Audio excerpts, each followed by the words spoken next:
ಮಂಗಳೂರಿನವರು ನೀವು ಮಂಗಳೂರಿನವ್ರು ಇದಿರಲ್ಲ, ನೀವು ಮಂಗಳೂರಿನವ್ರು ಒಂದ್ 2-3 ಜನ, ತುಮಕೂರ ಸುರೇಶ್ ಗೌಡ, ಏನು ನಿಮ್ಗೆ ನಾನು ಎದ್ದು ಬಿಟ್ರೆ ನಿಮ್ಗೆ ಏನಾರ ಹಿಡಿತ? ಯಾಕಂಗ್ ಮಾಡ್ತೀರಿ ನೀವು? ಸುಮ್ಮನೆ ಕುತ್ಕೊಳಕ್ಕಾಗಲ್ಲ ಅಧ್ಯಕ್ಷರೇ. ಕೇಳ್ರಿ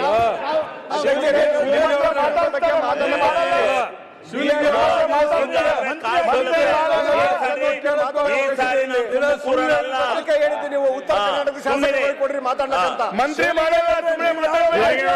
ಹೇಳ್ಬಿಡಿ, ನೀವು ಯಾವಾಗ ಮಂತ್ರಿ ಆಗ್ತೀರಿ ಅಂತ ಹೇಳ್ಬಿಡಿ. ಆಮೇಲೆ ಈಗ ಮುಂದೆ ನೋಡ್ರಿ, ನಾವು ನೀವೆಲ್ಲ ಒಟ್ಟಿಗೆ ಸೇರಿ ಕೇಂದ್ರ ಸರ್ಕಾರದಿಂದ ಹಣ ತಂದು, ಅಲ್ಲಿಂದ ತಂದು, ಇಲ್ಲಿಂದ ತಂದು ಈ ಕರ್ನಾಟಕ ರಾಜ್ಯವನ್ನು ಅಭಿವೃದ್ಧಿ ಪಡಿಸನ್ರಿ. ಬ್ಯಾಡ ಕಿತಾಪತಿ, ಬಿಟ್ಬಿಡ್ರಿ. ಯಾವ ಪಕ್ಷದಲ್ಲಿ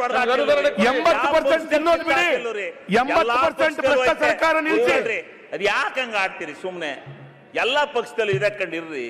ಸ್ವಲ್ಪ ಏನು ಆಗಲ್ಲ, ಸ್ವಲ್ಪ ಇರಿ, ಸಮಾಧಾನವಾಗಿ ಇರೋದ್ ಕಲ್ತ್ಕೊಳ್ಳಿ. ಈಗ ಉದ್ಧಾರ ಮಾಡಬೇಕು ಅನ್ನೋದು ನಿಮ್ಮ ಅಭಿಮಾನದಲ್ಲಿದ್ರೆ, ಇವತ್ತು ಎಲ್ಲೆಲ್ಲಿಂದ, ಯಾವ ಮೂಲದಿಂದ, ಯಾವ್ಯಾವ ಭಾಗದಿಂದ, ಯಾವ್ಯಾವ ಕಡೆಯಿಂದ ನಮಗೆ ಅನ್ಯಾಯ ಆಗಿದೆ ಅನ್ನೋದನ್ನು ಹುಡುಕಿ ಹೋಗಿ ಎಲ್ಲರೂ ಒಗ್ಗಟ್ಟಾಗಿ ತಗೊಬಂದು ಕರ್ನಾಟಕವನ್ನ ಸಾರ್ವಭೌಮ ಕರ್ನಾಟಕ ಅಂತೇಳಿ ಕಟ್ಟಿ ಕರ್ನಾಟಕ ರಾಜ್ಯವನ್ನ ಈ ಭಾರತ ದೇಶದಲ್ಲೇ ಒಂದನೇದು ಮಾಡೋಕ್ಕೆ ನೀವೆಲ್ಲ ಪ್ರಯತ್ನ ಮಾಡಿ, ನಾವು ಪ್ರಯತ್ನ ಮಾಡ್ತೀವಿ. ದ್ವೇಷ ಬಿಡಿ.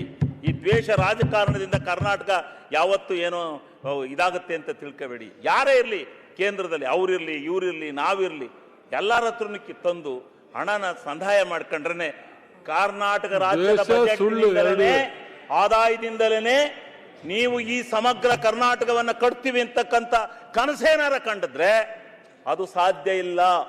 ಎಲ್ಲವೂ ಒಕ್ಕೂಟ ವ್ಯವಸ್ಥೆನಲ್ಲಿ ನಾವು ಕೊಡೋದನ್ನ ಕೊಡಬೇಕು, ತರೋದನ್ನ ತರಬೇಕು. ಎಲ್ಲ ಯೋಜನೆಗಳನ್ನ ಅಲ್ಲಿ 50% ಯೋಜನೆಯ ಸಿಂಧುತ್ವ ಆ ಪುಣ್ಯಾತ್ಮೃತ ಐತೆ. ಒಂದು ಎತ್ತಿನೊಳಗೆ 2 ವರ್ಷ ಆಯ್ತು ಎತ್ತಿನೊಳಗೆ ನೀರು ಬಿಟ್ಟು ಈಚೆ ಕಡಿಕೆ ಅರಣ್ಯ ಇಲಾಖೆನಲ್ಲಿ ಒಂದೇ ಒಂದು ಕೊಯ್ರಿ ಹಾಕಿ ಎತ್ತಿನೊಳಗೆ ಇವತ್ತಿನಿಂದ 2.5 ವರ್ಷದಿಂದ ನೀರು ಹೋಗಿ ಸಮುದ್ರ ಸೇರ್ತಾ ಇದೆ ಹೊರತು ಇಲ್ಲಿಗೆ ನೀರು ಬಂದಿಲ್ಲ. ಶಿವಲಿಂಗೇಗೌಡ್ರೆ, ಆದ್ರಿಂದ ಅರಣ್ಯ ಇಲಾಖೆ ಪೂರ್ಣ ಅರಣ್ಯ ಇಲಾಖೆ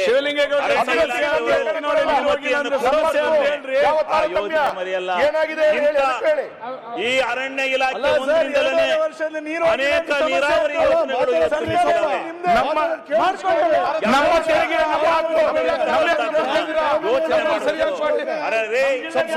ಮಂಜಣ್ಣ ಯಾಕೆ ನಿಂತಿದ್ದಪ್ಪ? ಅರಣ್ಯ ಇಲಾಖೆಯಿಂದ ನಿಂತಿದ್ದೆ ಇಲ್ವಪ್ಪ? ಹೇಳು ನೀನು ಆತ್ಮಸಾಕ್ಷಿಯಾಗಿ. ನೀನು ಅಲ್ಲೇ ಹುಟ್ಟದು. ಆತ್ಮಸಾಕ್ಷಿಯಾಗಿ ಹೇಳು. ಅರಣ್ಯ ಇಲಾಖೆಯಿಂದ ಇವತ್ತು 2 ವರ್ಷದಿಂದ ನೀರು ತುಮಕೂರವರೆಗೂ ಹೊರದಿಲ್ವಾ? ಏನಿದು ಒಳ್ಳೆ ಎಳೆ ಮಕ್ಳು ಆಡ್ದಂಗೆ ಆಡ್ತಿರಲ್ರಿ ಅಸೆಂಬ್ಲಿ ಬಂದು.